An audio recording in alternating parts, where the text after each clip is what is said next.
For Creamer Media's Policy, I'm Sara-Jayne Woodley. Joining me today is Cape Talk radio host and author Sara-Jayne King, here to discuss her book, Killing Karoline. Welcome, Sara-Jayne. Hi, thanks for having me. So, yours is a fascinating story of a child born to a black South African man and a white British woman during apartheid in South Africa. You were secretly taken out of the country at 7.5 weeks old to be adopted. Tell us briefly about your story and why you decided to write about it. So you've basically covered how I came to be. My biological mother was a white British woman who'd met a white South African man while she was working and studying in the UK. And they decided when they finished their studies to move back to South Africa. She'd never been here before, but he was from here. While they were working here, sort of setting up a life, she had an affair, an illegal, illicit affair with my biological father, a black South African guy, and got pregnant. But obviously didn't know while she was pregnant who the father was of me, of Karoline, and got married to her then boyfriend and had a baby, and everyone was excited. It was the first baby in the family, and even then it wasn't until I was about 3 weeks old that she so she says, that she realized that I, of course, couldn't possibly be her husband's child and that I must be the daughter of the man that she'd had an affair with. Obviously, with that in mind, the situation in apartheid at that time, their relationship would have been illegal, the very worst of, morally in terms of what was happening in the country. It was horribly frowned upon. And so she devised a plan with her husband, having confessed to him, with a number of doctors here in Johannesburg, to say that I had a medical condition that needed treatment in the UK. And they flew me out of South Africa, out of Joburg, and to London, where they had me adopted by a white couple, flew back to South Africa and told their friends, family, that their baby, Karoline, had died. Hence the title, Killing Karoline. And in terms of writing, whenever I told that story, people would kind of look at me wide-eyed and say, that's an amazing story. So it was always there in the back of my mind that it was a story I had. And I always loved writing, I loved storytelling. So I knew it was there and that I would maybe one day write it, but I never realized the book would be this book. I didn't realize when I started writing it that it would turn itself into almost a catharsis. You had difficulty with your names Karoline and Sara-Jayne. Yeah. Can you tell us about that, and how did you reconcile the two? So for me, growing up when I was younger, I knew that there had been this baby Karoline. I knew that I'd been adopted, I knew what that meant, but I didn't fully understand the connection between me as Sarah and me as Karoline. So it was very difficult, and friends of mine would ask me when I was younger, what's your middle name? And I would just reel off a whole list of names. I would say, well, my full name is Sara-Jayne Karoline Mary, which was the name I was given at birth. I would then give my biological mother's name and her middle name, and then sign off with my biological surname and then the surname I was given when I was adopted, which goes to show the level of confusion, really. And I think I was just trying to hold on to an identity from somewhere. So Karoline, I always felt, and I write this in the book, I always felt that I had a claim to the name of Karoline, but I didn't quite understood where Karoline finished and Sara-Jayne began. Okay. When did you first begin to have questions about your identity and your birth parents? I think questions about my identity from the youngest possible age, and not questions that you might think regarding race, but questions about, I had this very short hair, like this little afro. My parents, both of my parents were white. They had not a clue how to deal with this unruly hair, and so I had it cut short like a boy, and so I looked like a boy, and so people would think that I was a boy. And I found that so distressing as a little girl who wanted to look like a little girl. And I wanted to have swingy long hair like all my friends had. But instead I had this awful short curly hair. I had the same haircut that my brother had. And so that was difficult in terms of identity, because it was to be called something that you're not, a boy. Well, I was a girl. And then as I got older, different things would come into it. People would say, oh, Adam and Sara-Jayne, Adam being my late brother, well, they're half-caste. And I didn't know what half-caste meant. And this was a horrible term that people used to use in the UK to describe children of dual parentage or mixed race. And I would think, but I don't know what that means. Half-caste, half of something. Where's the other half of me? And then gradually, other things would happen. People always wanted to know, what are you? So where are you from? And I never knew what answer to give, because if I said, you know, well, I'm from Surrey, which was the county where I grew up, they'd say, no, but where are you really from? Or where are your grandparents from? And I'd say, well, my grandparents are also from Surrey, because to me, my adoptive grandparents were my grandparents. But obviously that's not what they meant. Yeah. You write that the desire to take leave of yourself manifested in later life. Can you explain what you meant? Yeah, absolutely. So it was about always trying to find a way out. Because I felt that I didn't fit anywhere, that became really overwhelming. So because I felt I didn't fit anywhere, I tried to fit everywhere. And that's so exhausting. It's like being a chameleon. Being among, and it wasn't, again, not just a race thing. In terms of my friendship groups, was I in the groups with the really popular girls, or actually I was quite a bookish child. So really I was happier in the kind of, you know, sitting in the corner reading a book, but I still wanted that kind of popularity. I still wanted to do those kind of things and hang with the cool kids. Yeah, but as I got older, taking leave of myself meant getting into some very self-destructive behaviours. So I had an eating disorder, still do have an eating disorder, in recovery, fingers crossed. So I had an eating disorder which started about the age of 13, became very rampant in my first year of varsity, playing out as anorexia initially, then bulimia, and kind of up and down since then. My drinking was terrible. I was a drug addict, self-harming, yeah, just really bad relationships, just really unhelpful, self-destructive behaviours, yeah. Your brother, Adam, yes, he committed suicide at the age of 22. He did. You write that you are overcome with admiration for him in what you say is his ultimate act of courage. Why did you see it that way? I saw it that way because Adam's life had been very, very difficult. I mean, we both had quite a difficult time of it, but him particularly.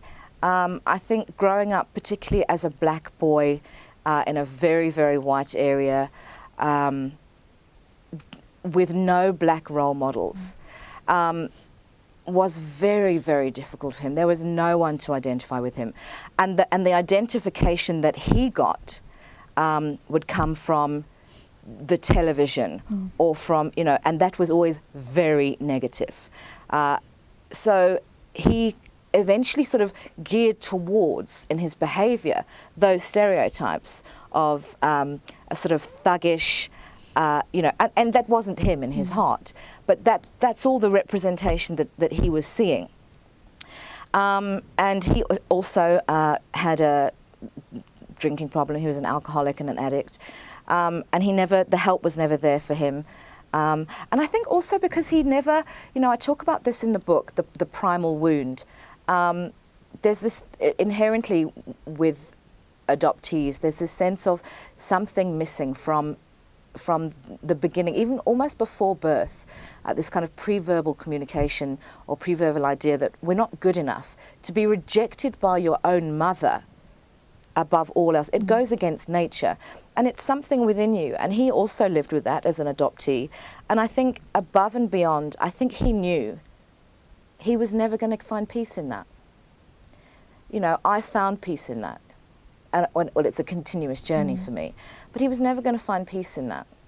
And his decision to take his own life was one that I think he'd thought about for many years. He'd, you know, and when finally we got the news that it had happened, I felt, of course I was devastated at losing my big brother. But I felt for him that a time of peace had come. And yeah, when we got the call from the police when it had happened, they said, you know, from the scene that was there, it was what he meant to do, and I'll leave it at that. How and why did you decide to return to your birth country? The why is because I was coming to rehab. And I wish there was some other kind of amazing story, like, you know, I wanted to go to the motherland and all of that, which I did at some point. But the truth was that I'd been working in Dubai, and I'd basically just lost everything. The eating disorders had got completely out of control, the drinking, the hate of self, the self-hate had become so bad. I'd lost my job, I'd lost my relationship was on the rocks. My everything, it was just bad, and I'd escaped to Dubai. I'd wanted to leave leave the bad parts of me behind and run off to Dubai and have a wonderful life in the desert. And obviously, when I got there, I realised, oh no, Sara-Jayne's come with me. So that was like a real downer, and it didn't last very long. The kind of, you know, my life in Dubai. I think I survived about a year. And then it was time everything came crashing down, and a decision was made that I needed to go to treatment. A friend of mine in Dubai had said, go to treatment in South Africa. It's cheaper, and it's really good. It's cheaper than if you went to the UK. So I went, okay, fine. And I went there, and then it was only in the process of sort of finding somewhere to go and that I kind of realised, wow, I'm going to South Africa. And in fact, it was only in the flight over that I realised I'm going to Joburg. Initially I went to Johannesburg, and the treatment centre that I went to initially was about 2 roads away from the hospital where I was born. Yeah. What was your initial impression of South Africa when you came back here as an adult? And have your views of the country changed over time that you've been here? My initial thoughts of South Africa.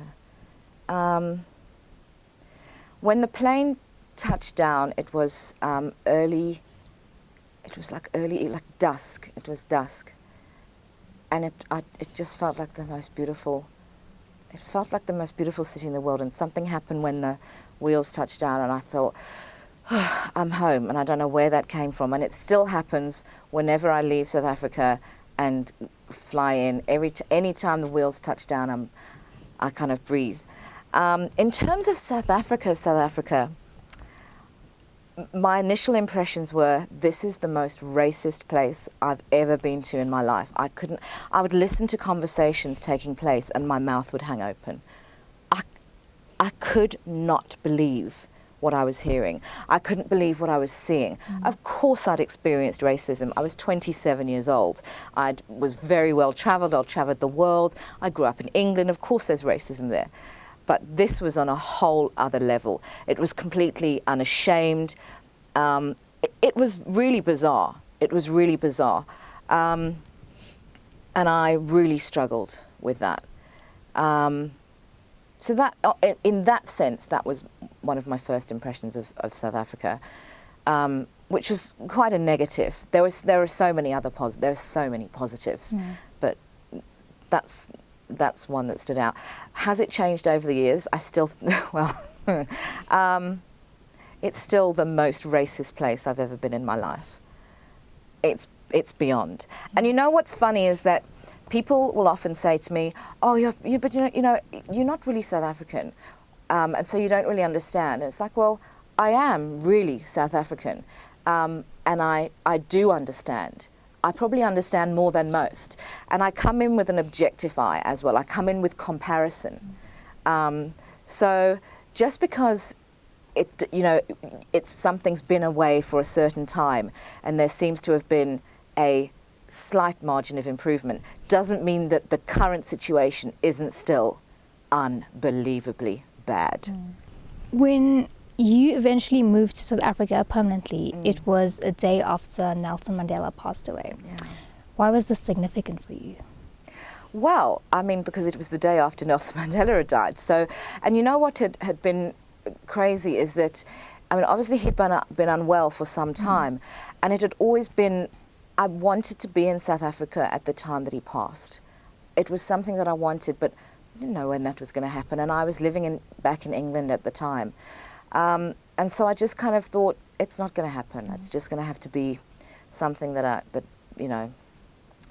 And then I was coming back, and as I was packing, literally packing up my house, my flight was the next day, and a friend of mine messaged and said, the timing or something, you know, and I said, what's happened? And I put on the news, and I saw Mandela had died. And when I got on that plane, and I mean, obviously it was everywhere. So this sense of coming home to a different kind of South Africa, one that I had not experienced before. And I write in the book, you know, it felt like unity. It felt like unity. And it was a South Africa I'd never experienced before for about 10 days. And it was so amazing to come back into that. To come into that, and for my eventual kind of homecoming. You know, we talk about homecomings in terms of coming home, but for my own homecoming. Take us through your journey of trying to reconnect with your biological mother and sibling, and their reception of you after all these years. So that was a difficult one. When I was about 21, just as I was heading off to varsity, I thought, you know, let me try and get in contact with the biological mother. For no reason other than curiosity. You know, it's one thing to grow up comfortable with the notion of having been adopted, but it's another thing to grow up and not be able to look at your family members and say, do I have the same forehead thing here? Or when I smile, do they also have this? Or when I laugh, do I sound like so-and-so? Or, you know, and. So I really wanted to find out from her where I came from, who did I come from? You know, was my father musical? What did he sound like when he laughed? You know, did you ever see him cry? What was his happiest joy?